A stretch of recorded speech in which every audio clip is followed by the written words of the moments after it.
Totoo yan kasi. Open na ba? I mean, open ka na ba dun sa mga suitors ng mga anak mo? Or... Oo naman, wala naman ako magagawa, di ba? You know, hindi ko naman sila maawat, hindi nga ako naawat na magulang ko. Ako ba aawat sa kanila? Para wala naman akong believability sa puntong yun. So, basta sinasabi ko lang na mag-ingat. You know, kailangan, wag ibigay ang lahat. Do you discuss with these things to Jan? Oo. Ano Oo ang naman. sinasabi mo? Pwede, kasi hindi naman sa akin manggagaling yung mga bagay na gano'n. Like yung kung magka-boyfriend sila. Dapat sa mga anak ko mismo manggaling yung pagsasabi sa daddy nila. Hindi ako hindi ko sila pwedeng pangunahan. Paano ba yung relationship mo sa mga anak ko? Kaibigan ba? Or ano ba? At kahit kaibiganin mo sila, yung sa pagiging magkaibigan nyo, kailangan alam pa rin nila na ikaw pa rin yung nanay nila. Pero kasi if you see me with my children, if you hear us, kunwari nga sa labas kami, nagkukwentuhan kami. Like I said, I'm very blunt and I'm very open. Pwede naman nila sabihin, they're allowed to speak their minds. Whatever it may be, they're allowed to speak their minds. Pero pagka lumalampas sila doon sa linyang hindi nila dapat i-cross, I tell them, excuse me, nanay? Pero ang galing mo, Janice, na palaki ng mga bata ng maayos at saka na hindi galing sa mundo. It's hard work. It's really hard work. Okay, thank you.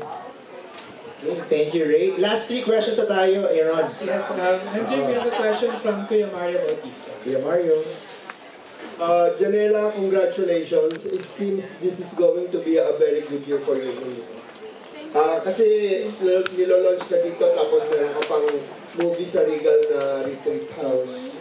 So, di ba you were launched, kasi nandito kami nung i-launch ka kasama ng mga ibang taga-Star Magic, sina Julia, sina Liza, and yung pang ibang kabasyo. So, obviously kayong binibigyan ng importansya ng ABS-CBN, sunod-sunod kayong nilo-launch. What do you think would be your edge over your rivals in Star Magic among the young stars?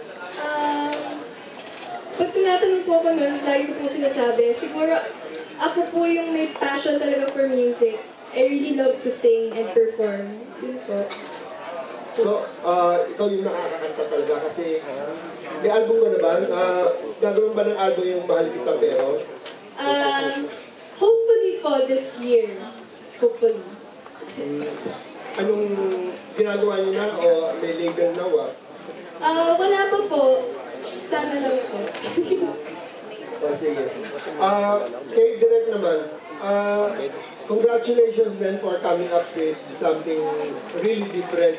At least na iba kaysa sa usual soaps na wala yung bata, nawala sa ina, inampon, di ba?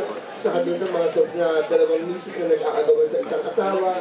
So this is really something different. Kaya lang sabi niyo, this is a tribute also to Saint Teresa of Avila, who is a 15th century mystic and doctor of the church. Paano niyo papasok ngayon si Saint Teresa dito kung si God mismo ang directly na nakikipag-communicate kay Janela?